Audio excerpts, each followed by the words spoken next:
Hello everyone, it's Jayden here for Student Pages. Hope you're all doing well today. Today we have another Artist Spotlight interview. We are here with Ellis J Barraclough. How you doing?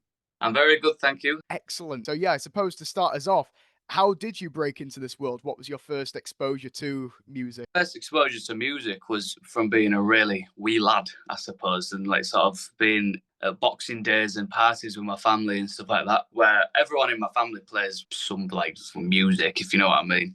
So I got exposed to that. But I suppose my first sort of thing when it comes into the music industry was when I met my manager Vince, and then we started doing like proper gigs, started recording my material. And was it how did you feel settling into that world? Was it a bit of a shock for you, or did you pretty much know what you were doing from Well, the I get knew go? it was always what I wanted to do, but like you never expect what it's actually going to be like. It's not even just for music, for everyone who actually like who they know they want to do something, but until they actually do it, they don't have a clue what it means to actually do it. But yeah, so for your song Blasphemy then, how did you come up with that song and how did it develop you as an artist, would you say? I came up with it when I was living in Brough. I'd just come out of a relationship, so I just started playing the chords, and it was just like sort of power chords, and just I don't know. When it comes to writing, you see, I get asked this question quite a lot. I don't know where the songs come from. They just sort of I start rhyming words together, and whatever I'm saying might be what I'm feeling. I don't really know. I just sort of do it. But yeah, that was sort of the first song that I thought, oh, do you know what? Actually, this might be worth recording properly, because I recorded it normally just on my own on a little app called BandLab on my phone. I think it was that song that my manager picked up on and thought, oh, we'll record this guy. Yeah, and I mean, for other music you've worked on, then would you say that that song was a huge part in creating the overall creative process that you typically go by? No, not really. I've always sort of stayed to the same code when I'm writing songs. It's just I'll play a riff or a song and then start mumbling to it, and it'll sound crap for ages until I end up like getting some words down for it. I have no organization when it comes to like writing. I kind of get what you mean there. It's a case of once you got your melody, then you can the Yeah, word shape because of how the song already yeah. sounds. So no, it's an interesting way of doing things. I've never heard that before, but I can see why it'd work. What ends up happening sometimes is I'll fiddle around with one song so many times that other songs end up sprouting out of them little ideas. So I'll be trying to write one song, but I'm writing like three other songs whilst I'm doing it. No, it's awesome. No, it's great. I mean, if you've got that multiplication coming out of the music, it must really help down the line, I guess, when you are, like you say, developing new stuff. So, for your music as a whole, then, how would you describe it? What genre would you say it fits into? Or do you think it really stands out and is its own thing? It's a sort of mixture of genres, but I think it's hard for a solo musician to be put into a genre because when you're in a band, it's not really just about the music. It's the way that you all look, the style that you put across. But for just a solo musician, so I just like writing music. I don't really particularly put it into any sort of bracket. But if I was, then sometimes I say it's like Ed Sheeran, but it's not really because it's not that type of music. Do you know what I mean? Ed Sheeran is. I've never heard that one before, you know. But when it comes to the recorded ones, I think every song has its own bracket that it falls into. Yeah, and again, as you explained about how you make your music as well, I can kind of see how that would happen in that you've maybe made one song that has a certain rhythm, has a certain theme, Yeah, and then if you've come up with an idea from that, it might be like, oh, this is completely different. I guess when you have that creative process, I can see why everything would be a bit different. yeah. I mean, I've got songs that are more sort of rock and roll, maybe not rock and roll sounding, but rock sounding. And then I've also got some songs that are quite slower and sadder, which you couldn't call rock. Do you know what I mean? So, and then I've got some psychedelic sounding stuff and all that jazz. So, but not jazz and rap. Fair enough. So go on then. You only just really, I think, in the last year, if I'm correct, have broken into this world. So what is the reaction from the people around you being in your personal life? Has it all been very supportive, or have you had any naysayers who were like, "What are you doing?" No, it's complete support. There hasn't been one single person that has questioned what I'm doing. Except there was one, and it was like one of the first gigs I did, and he came up to me and said, "I hate it when all the youngsters singing sad songs and stuff like that. Get a grip." And I was like, "Oh, well, cheers, pal. I hope you liked it." Wow, what No, a ray of sunshine! I know, yeah. What a happy chappy. But no, other than that, I've had full support from everyone. Not a bad word. Figured out, I suppose, through the course of doing these interviews that, when you know other musicians and you know people that are trying to break into these creative industries, it is a struggle. And Yeah. it is very much a band together type thing where it's sometimes nice to know that other people are in the same boat as Oh, you are. yeah, yeah. I mean, the only thing is I don't know many other sort of people my age in the music industry, that I can sort of relate to or just sort of be friends with. So everyone who very close circle associate with is very supportive of what I do. Sounds like you're carrying on a legacy then, if it's I, in the family.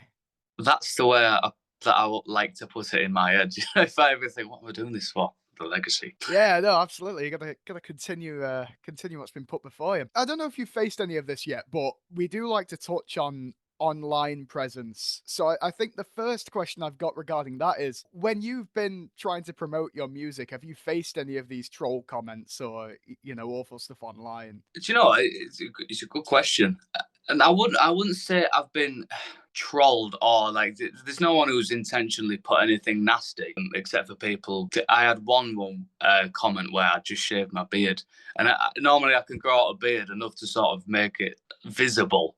Do you know what I mean? Yeah. Just like sort of wispy, but I just shaved it for some reason, and somebody put in the comments, and it was a genuine question. They weren't trolling. They put, I don't know whether this is a boy or a girl, and I was just like, That's rough. "Nah."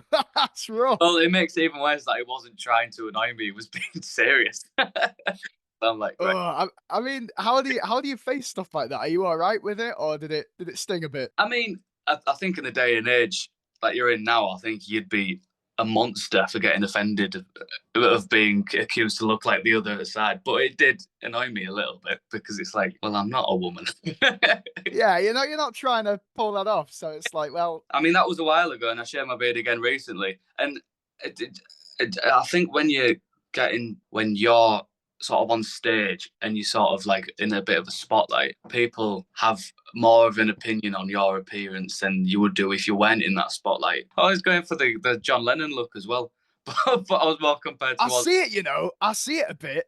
I've got some circular glasses Love it. that I wanted to wear, but when I put my hair over, like not behind my ears, and put the glasses on, I look more like Ozzy Osbourne. I also again see the vision, yeah. That's terrifying. You're like a chameleon. You're just sort of I know. looking like anyone else but yourself. So, I mean, backtracking a little bit then, back to Blasphemy. I remember you mentioned to me that you were going through a breakup at the time of making that song.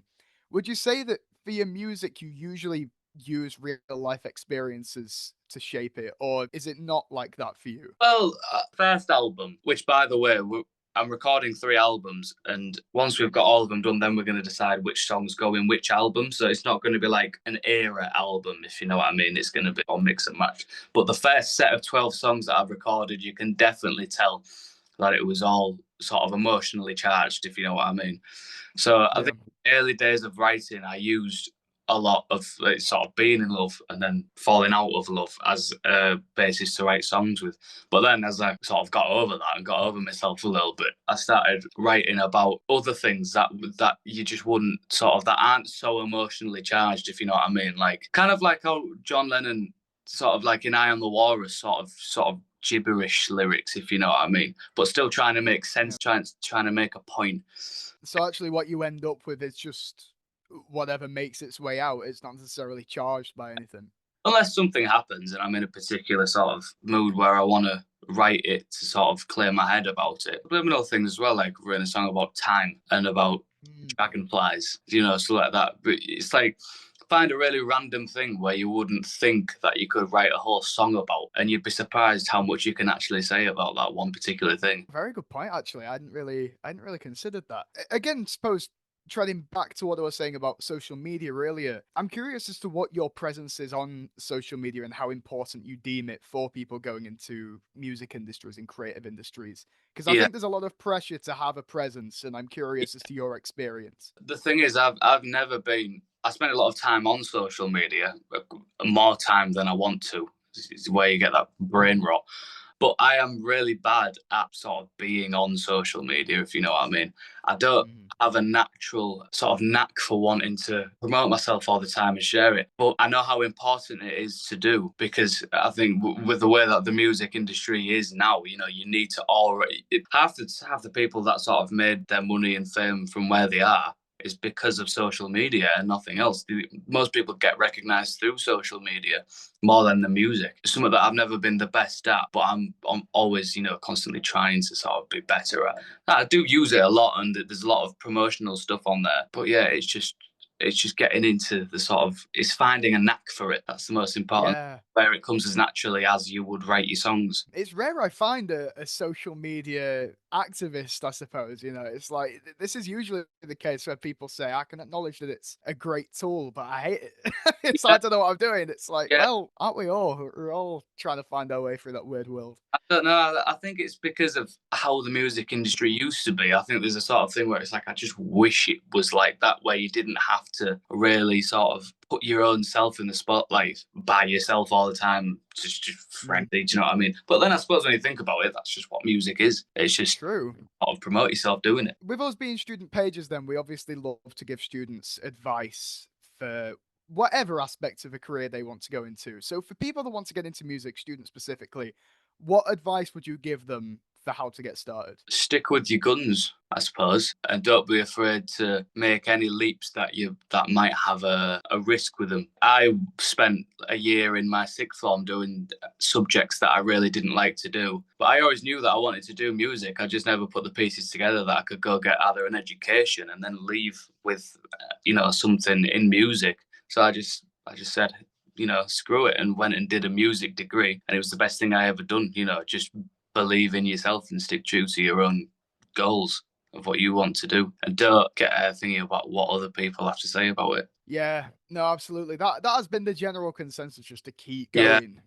yeah. Because I think a lot of people do dip. Like they say, 99% of gamblers quit just as they're about to win big. Oh, I know, but I think that's just what the casinos tell them, so they keep putting money.